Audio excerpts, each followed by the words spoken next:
You're listening to Talk Daredevil, a podcast about all things Daredevil in the greater Marvel Universe, brought to you by the women behind Saved Daredevil.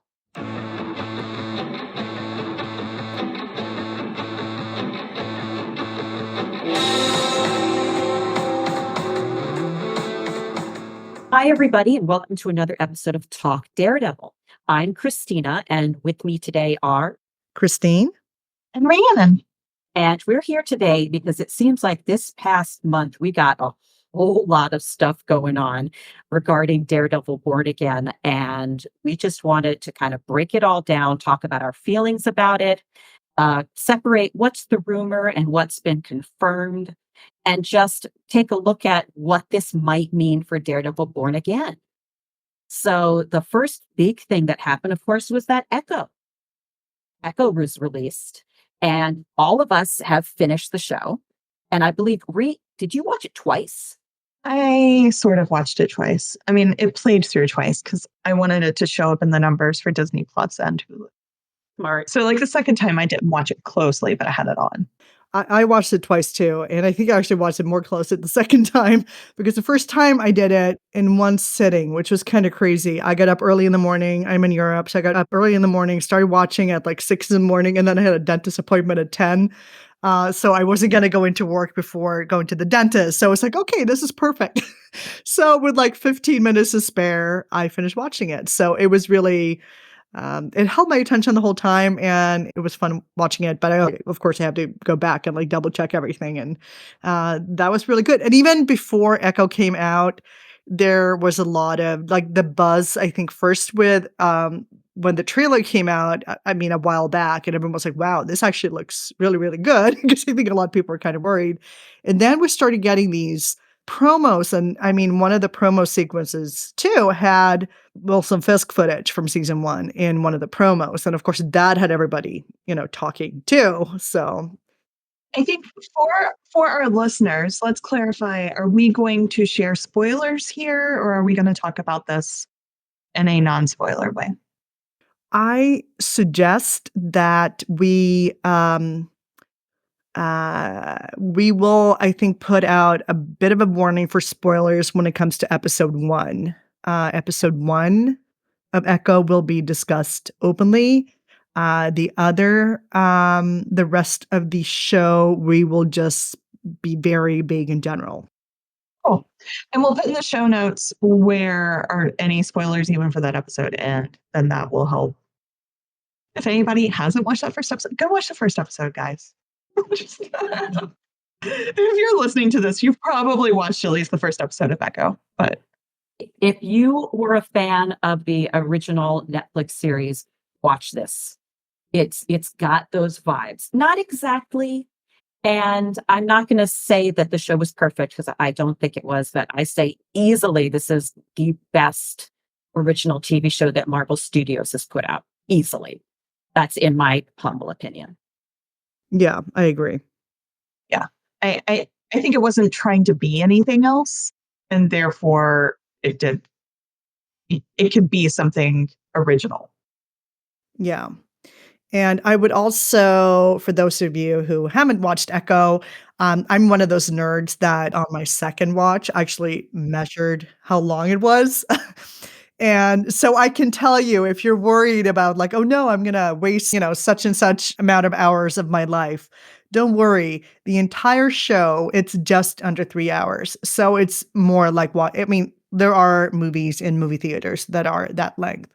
So if you haven't watched the show yet, you can easily just make it sort of like a movie night of it and have it be a long movie, and that's fine depending on how you want to watch it. But it's not a huge commitment of your time to watch the entire thing, and I think it works for. I mean, as someone who did watch it in one sitting, that was perfectly fine.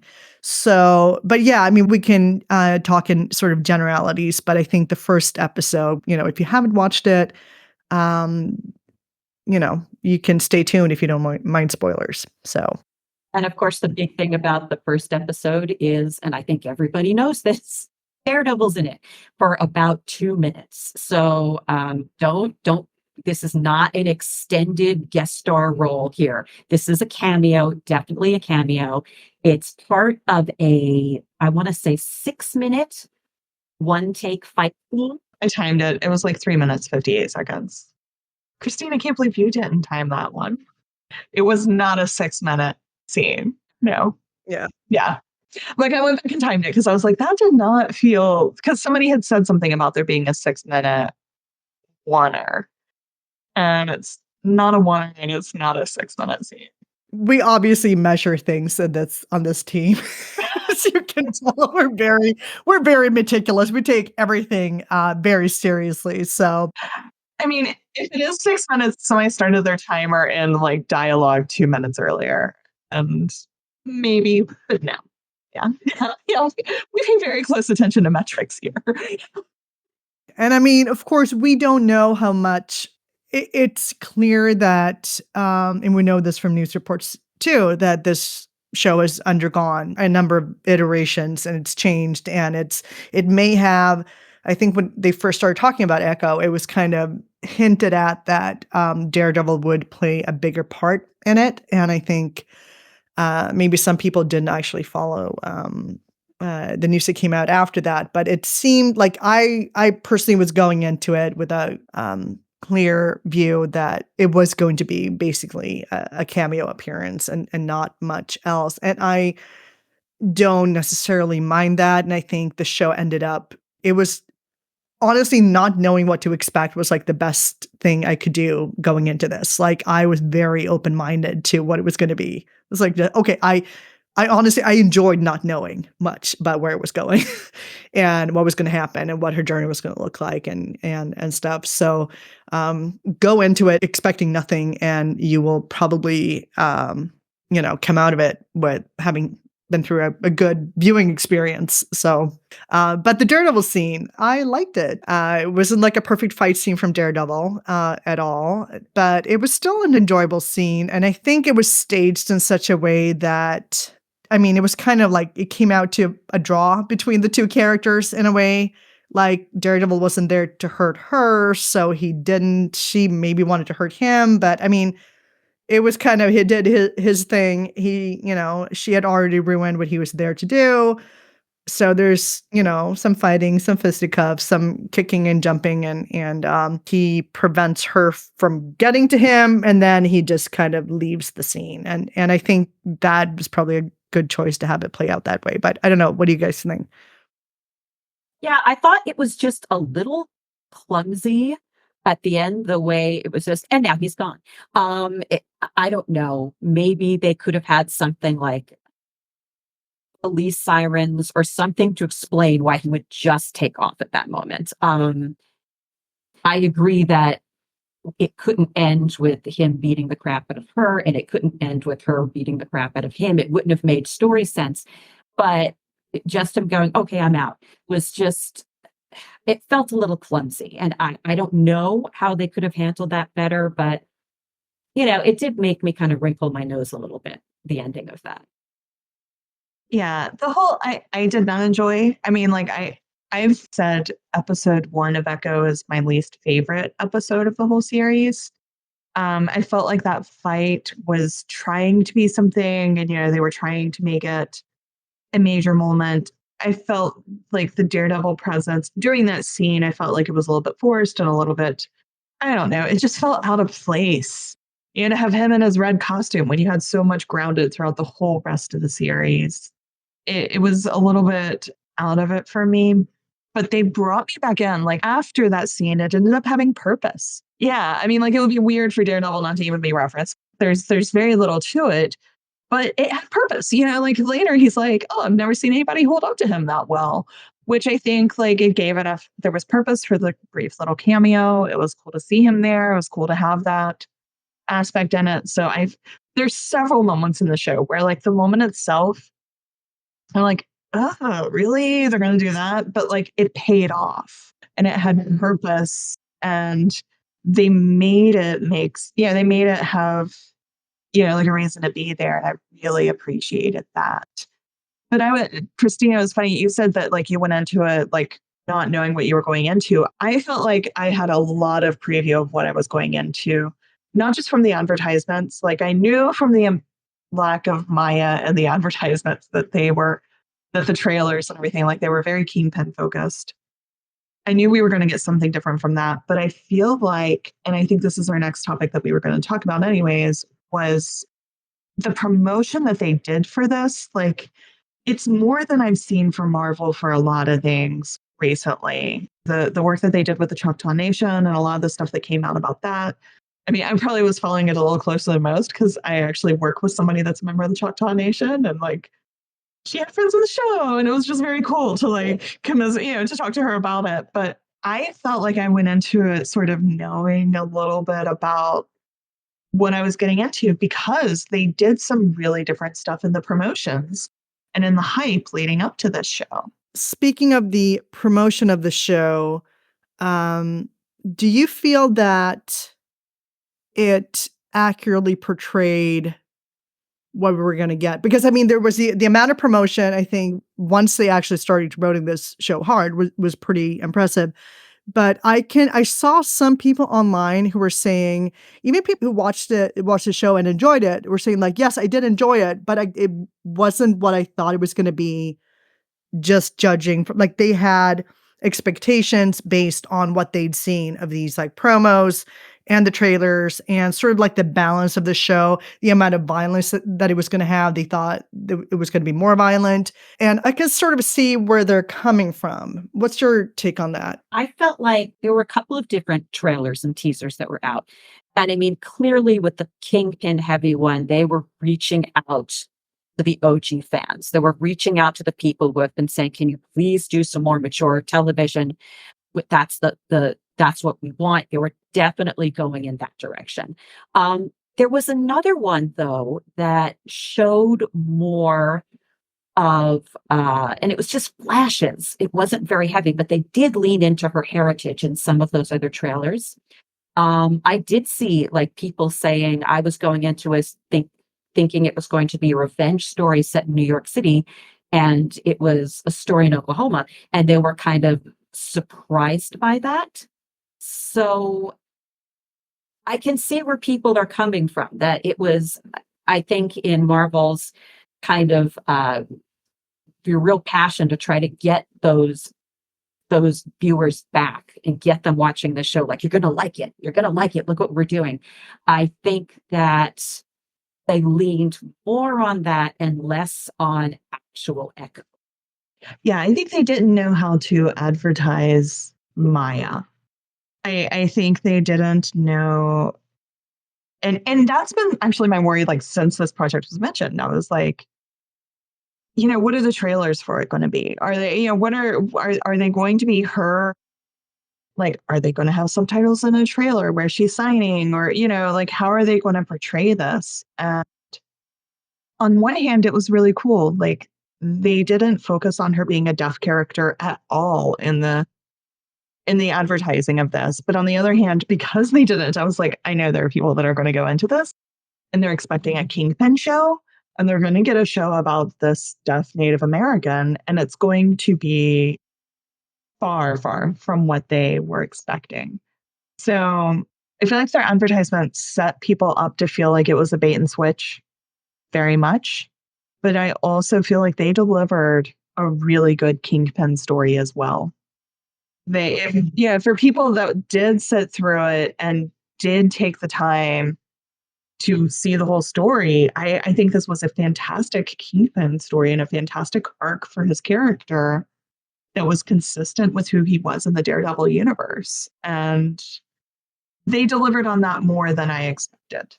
Yeah, and like I said, I mean, some of the people who did suggest it was kind of a bait and switch were happy to be baited and switched, or however you that's kind of a weird composite verb that I don't quite know what to do with in the past tense. But they, they were happy with what they got. It was just like it was slightly different from what they were expecting. So, but I mean, in general, I found this show to be entertaining, moving.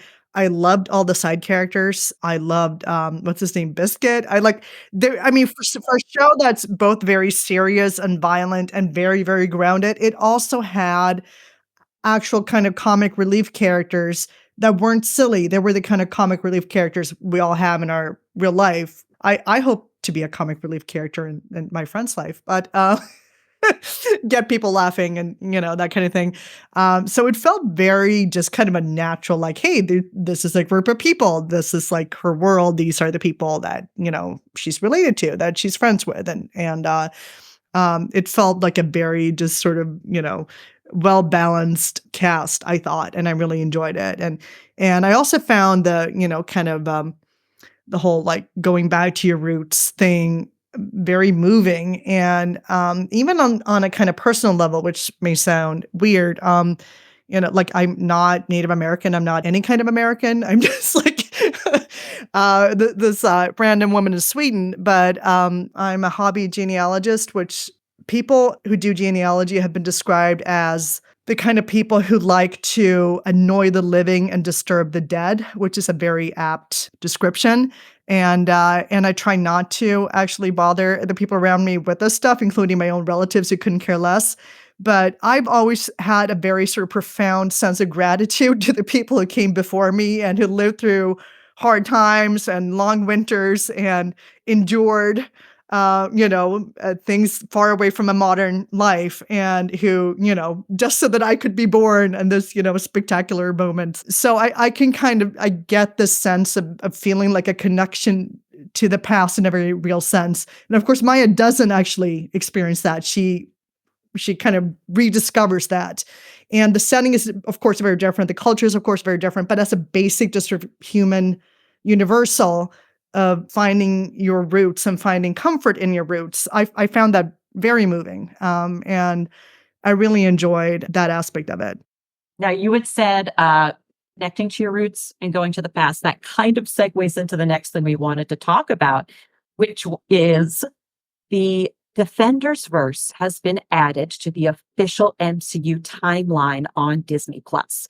So there's one of their categories, I'm going to say it right now, I do not like the interface for Disney Plus. I think it's really clunky and annoying, and it's hard to find what you're looking for.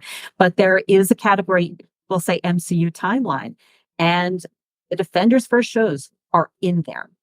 And that is the first time anyone's kind of done that. In fact, there was a book that came out recently that had the entire MCU timeline. The Defenders were not in it. So this also got people very excited. I know it also got the Agents of S.H.I.E.L.D. fandom saying, why isn't it Agents of S.H.I.E.L.D. in there? But that was a first. Listeners, the amount of freaking out in the Save Daredevil team the past few weeks, it's just the amount of feelings that we have had with these little developments. And this was one of them where it's like, we just became real. And it's crazy because it seemed like it was one after the other. Like even when we were preparing to do this podcast, Christine had made a list of things to talk about. And I'm like, yeah, that could change in the next 5 minutes. Like something else could fall down out of the sky because it's all been happening.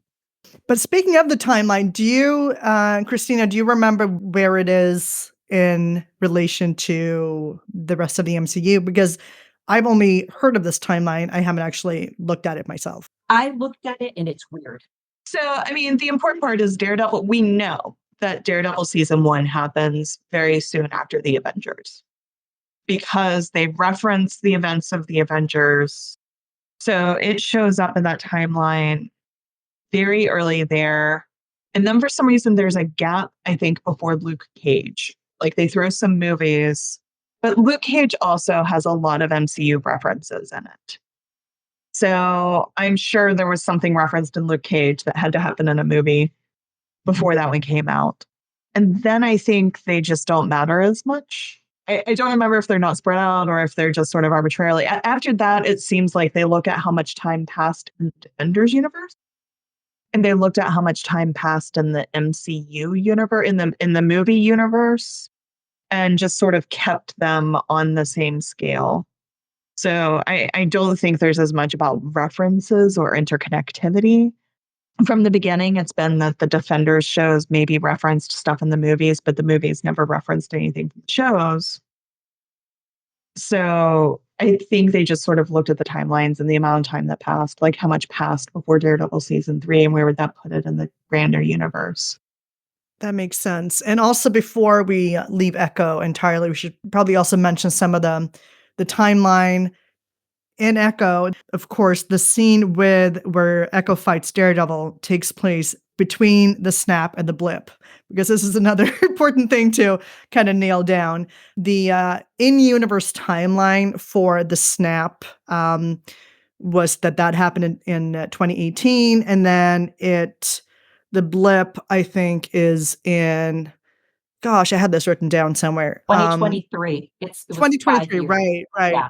Yeah, and then, of course, Hawkeye takes place, during Christmas of 2024, but it came out back in 2022, so there's this, we're kind of, things are happening in the future now. So I think I looked at this and concluded that, of course, aside from the fact that we know that both Fisk and Daredevil survived the snap, it and of course, the reason we know that is because Hawkeye as Ronin was the one who, even though he didn't order the death of Maya's father, he was the one responsible for it in a sort of more hands-on kind of way. And that only happened during when half the people were blipped out, or snapped out of existence. So we know that, which is one kind of, I mean, that puts an end to a lot of fan speculation about like what happened to these people during the after the snap. But we know that Daredevil survived the snap, and that his fight with Maya likely takes place kind of midway between the snap and the blip. And I think I calculated that that Echo should take place sometime like late May, early June of 2025. So we're slowly catching up to the MCU timeline in real time somehow, because we're closer now than we were 2 years ago. So that's at least something. But I mean, who knows? If I suspect that, I mean, what we saw with Echo, and Echo was released under this new Spotlight banner that Marvel has for these shows, or maybe potentially even movies that are not as connected to everything else. Like, they are connected, but they're not, you can go into them without knowing everything that happened before. So they are more sort of smaller in scale, more sort of, Standalone. detached. Same universe, absolutely, and some references, absolutely, but not, they're more beginner friendly.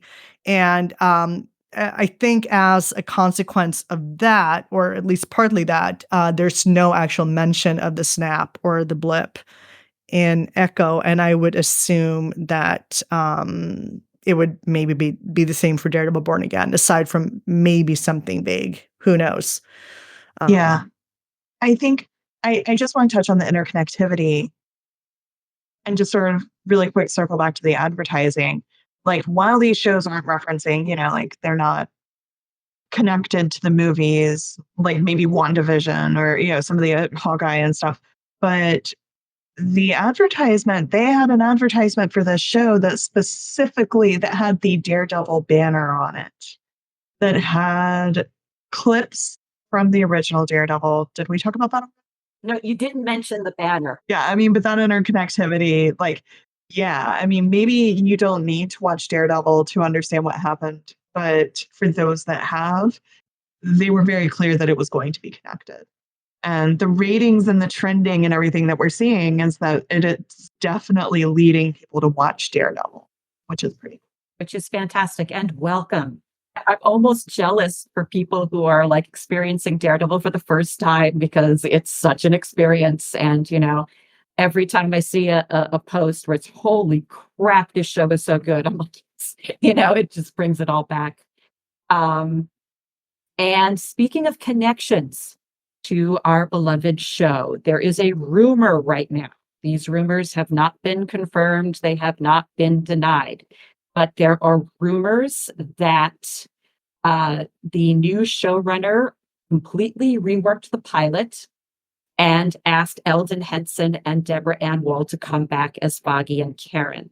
As of us recording, We have not seen any official confirmation. The Hollywood Reporter did put out an article that mentioned this rumor, but they're still calling it a rumor. Um, Clearly, we very much want this to be true, but we never want to kind of have bias in, what we're saying is confirmed just because we want it to be true. The truth is, we have not seen an official trade or Marvel say it is true. But man, fingers crossed. I think though the Hollywood Reporter, they definitely reach out for confirmation on these things, and they will not get confirmation on these things, but they would get a denial on some things. I think them sharing it as a rumor, while save Daredevil as a whole, we do not put any stock in rumors until there's an official confirmation. But I would put this one as very likely to be true. Though I still urge everybody to guard their hearts. I want it to be true, but we also don't know the level. All of the reporting of this rumor doesn't know how much they will be involved in the new series. That's a good point. We don't have any reason to know, that they'll be as heavily involved as they were in the first 3 seasons, but having them on screen is definitely a good thing. And something to consider is that the current showrunner of Daredevil Born Again was an executive producer on The Punisher, which means he worked with Deborah Ann Wall as Karen Page and presumably liked working with Deborah Ann Wall as Karen Page. So it does not seem outrageous that he would ask for her and for Foggy back.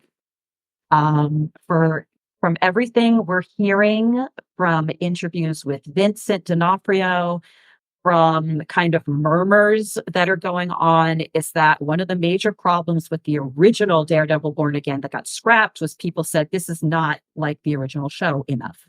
So if that is true, it would make sense that they would say, well, let's look at the original show and what worked. And those 2 characters, those 2 actors and the performances worked. And something else that clearly worked were the fight sequences. And something that has been confirmed by the Hollywood Reporter is that stunt coordinator Philip J. Silvera is returning for Daredevil Born Again, which has us really excited. Yeah. And he has confirmed this himself too. Yeah, he confirmed it. This is so huge, you guys. For those that don't follow all of the names of the cast and crew, Phil Silvera was the fight coordinator and stunt coordinator, second unit director, stunt coordinator, on Daredevil season 1. Now, after Daredevil season 1, he went on to do little films you might have heard about, like Deadpool. I can't remember what else, but I went from that to Deadpool or Deadpool 2. He's done a lot of really great stuff since then that has still been like gritty, good fights. He orchestrated that original oneer in season 1. He knows what he's doing. He knows Daredevil. This is, I think at this point for Same Daredevil, we're at the yes, this is what we wanted, but we never dreamed that we would actually get it. Yeah, for them to even start bringing back some of these folks is, look, I never thought we could even get our show back. You guys know I'm like the pessimist of the team. I'm like, this is fun, but it's never going to happen. But to get the show back, to get the fight coordinator is just beyond unbelievable. And obviously the next question everybody's having is, what about Chris Brewster, who was the original stunt double? And he also, he became the stunt coordinator in later seasons after Phil Silvera left. But he has been very vocal about them needing better fights for Daredevil in the MCU. So, maybe we'll keep dreaming for the impossible and see if he comes into it. I just wonder if just by now, he would only come in for that role that's already got Silvera. Would he come in just to be the stunt double and not to be the second unit director? I'm probably getting that title all wrong. with the second unit director, which, like, for those that don't know, like, they might be filming a fight scene, or they might be filming like a boring courtroom scene with their director, and their main crew. But then you might be filming or rehearsing stunts, I think is what'll let the second unit director, or filming like a crowd scene before other folks get there. Like, they might be filming in two places. And that's what that second unit director is in charge of. And starting filming in the same Hollywood Reporter article, starting filming on Monday. So we are recording this on a Saturday, and this coming Monday, January 22nd, for those listening on a random date, Monday. So yeah, it's happening. it's weird. I mean, just like Ree said, I had definitely lowered my expectations in what we thought we were going to get, because when we started out, we were like, we want the same rating, we want the same cast, same crew, same creative team, and a pony, and unlimited supply of chocolate cake. Like, we asked for everything. And at least I did. I thought, look, we're going to ask for everything, and then maybe we'll get a little bit of that. Like, we were never in the kind of mindset of, oh, yes, we are going to be able to bully Marvel Studios into doing what we want. We just wanted to be there saying, this is what people like, this is what people expect, this is what we want back. And we had always said as a campaign that our campaign was going to be over as a Save Our Show campaign when Marvel Studios announced a live action solo Daredevil project. No matter what that looked like, that's when we were going to end, because we realized that, once they made up their mind on something like that, they weren't going to backtrack. However, then we see that Daredevil Born Again got scrapped and restarted because it wasn't enough like the original show. So the fact that there's so many fans out there who have consistently been saying, this is what we want, this is what we expect, this is what we've been asking for, I think it definitely made a difference. Yeah, I'm sure. And at the same time, I will be curious to learn in the future what exactly has kind of been going on behind the scenes at Disney Marvel these last few months. Like, a lot of things have been happening. There was that story about, Marvel's changing up its strategy when it comes to, well, I mean, TV, definitely, because I mean that they have been struggling a little bit on that side of things.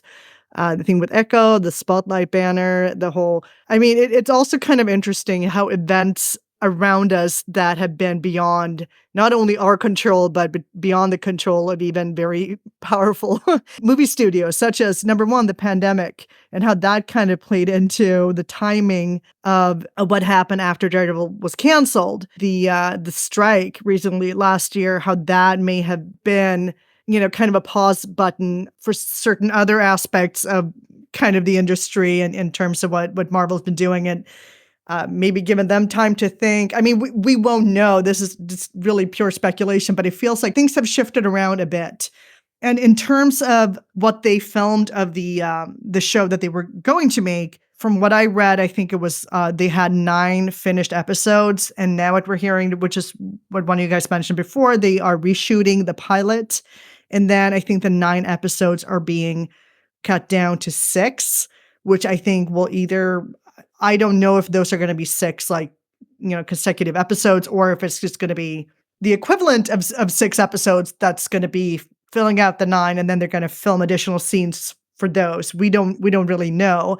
But there's also, and this is maybe also something we want to talk about, there's going to be a gap between, like, they're talking about it as one season, but it's going to be 9 episode plus 9 episodes, which may mean that we might still get like a first batch of episodes this year potentially, and then the second batch next year. Do we have any?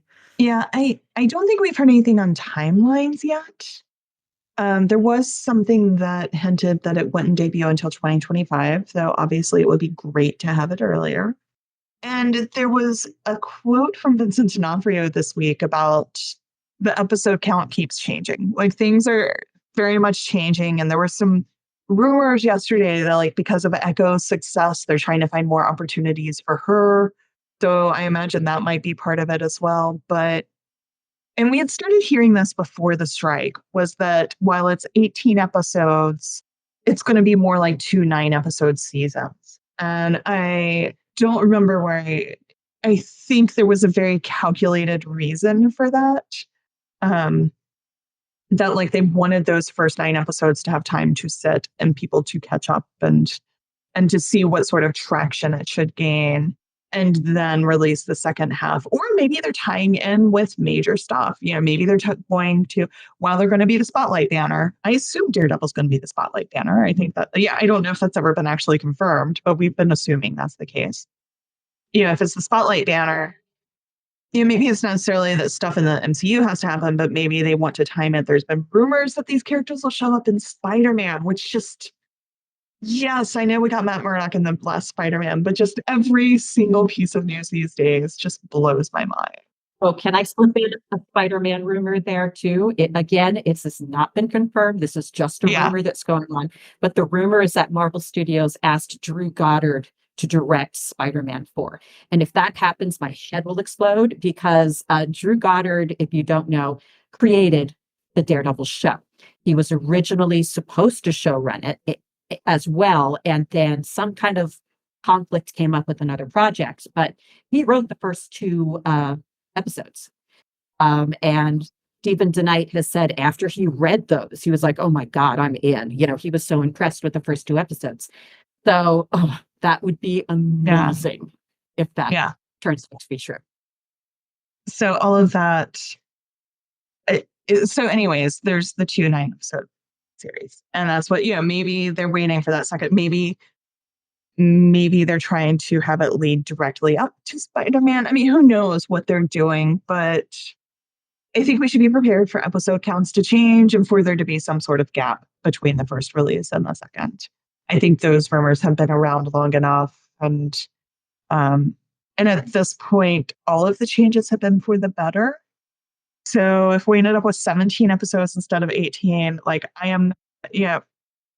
Kristina mentioned that we wanted a birthday party with a pony and chocolate cake. And we've got a birthday party and a pony and strawberry cake with some chocolate fudge. I'm not going to start looking this pony in the mouth and seeing how old it is or anything. And I think that's important, as a campaign, we are not shifting on that now, even though it does appear that they will give us almost everything we want. We're not going to turn around and be brats about it and beg for those last details. I think it's still important for us to be excited with what we got and excited about what we're getting, because it's amazing. Agreed, 100%.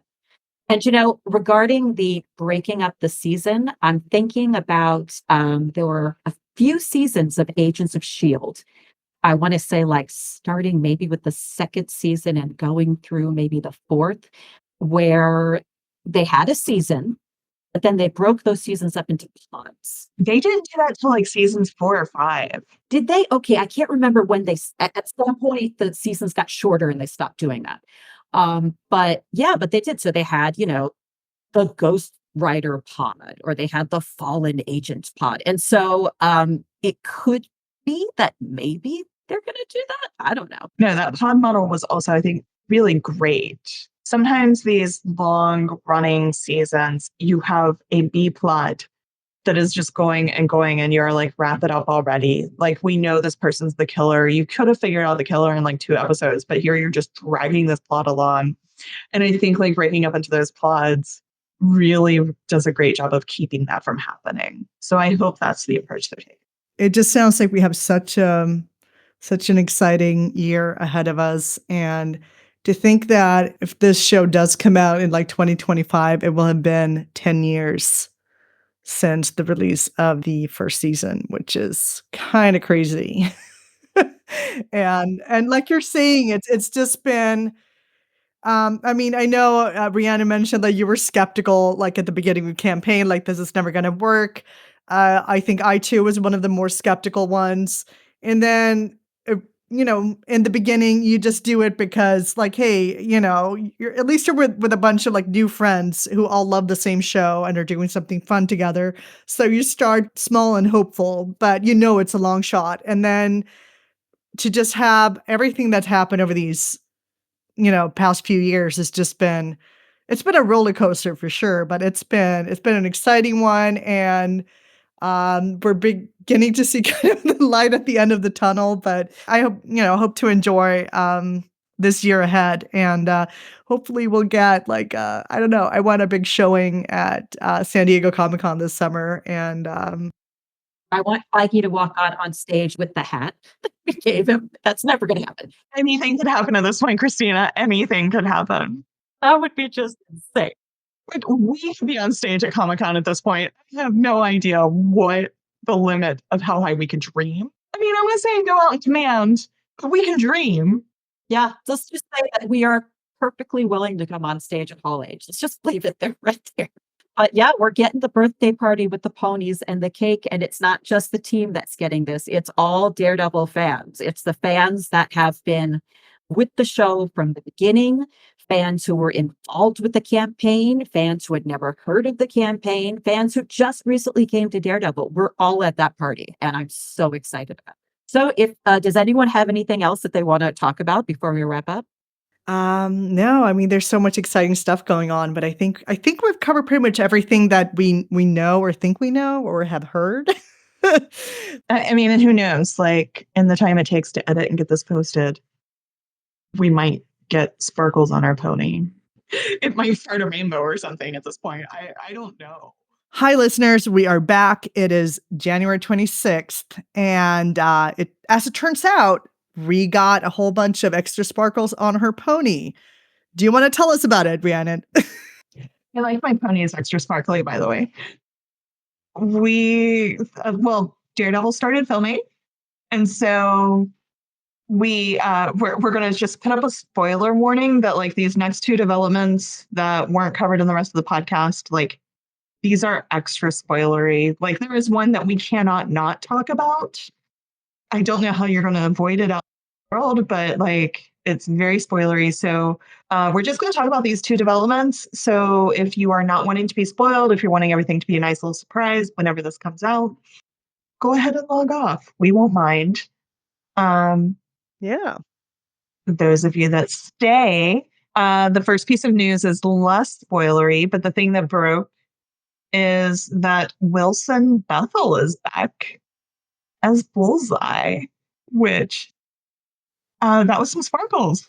We did not expect those sparkles. We're getting like sparkles delivered from like Fantasyland. We are just if we were talking about how excited we were at the earlier portion of this podcast, we are getting more and more excited. We're pinching ourselves. We cannot process all of this.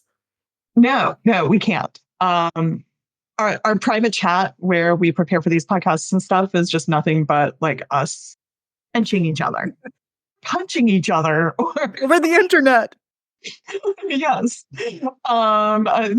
This is just crazy. And the other piece of news, I will just cover both at once, is they started filming today. And yeah, like there was the normal setup of like, here's, a shot that they're, exteriors. I didn't really expect anything. And somebody got pictures of an exterior where they were filming with, and this is just your last chance to log off, the Nelson, Murdoch, and Page attorneys at law sign. Yes, listeners, it's real. It's crazy. Like we never in a million years. I never would have been like 2 months ago. That would have sounded like beyond what's even possible. Yeah. I mean, I think for the first 6 months of this campaign, we thought that was possible. But, like 2 months ago, there's no way.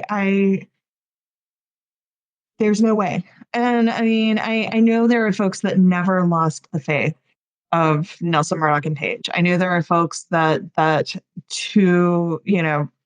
probably maybe even listening to this podcast going, you guys didn't, you guys lost your faith in this. And yeah, I did not think it was possible. I thought asking for it had no value.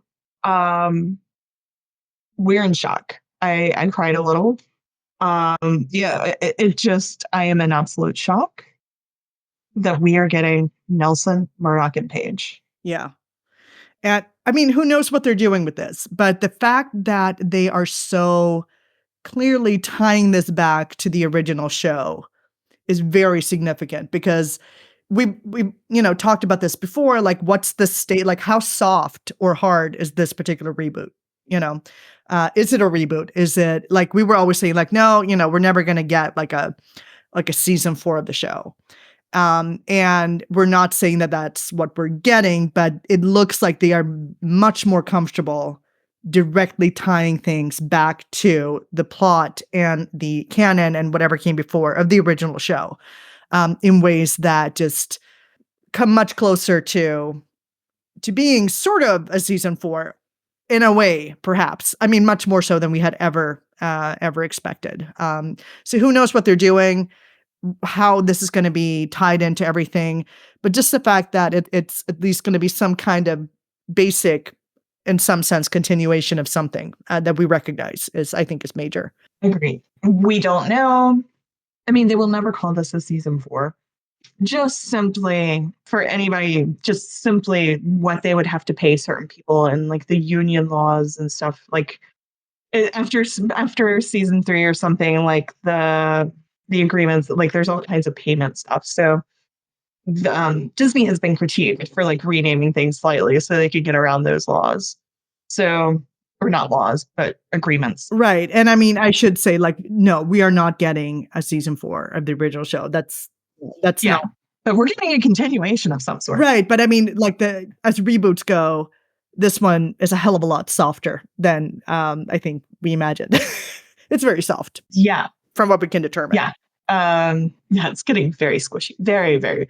Our unicorn is getting super squishy. I actually have it's cotton candy to go with our pony. Mm-hmm.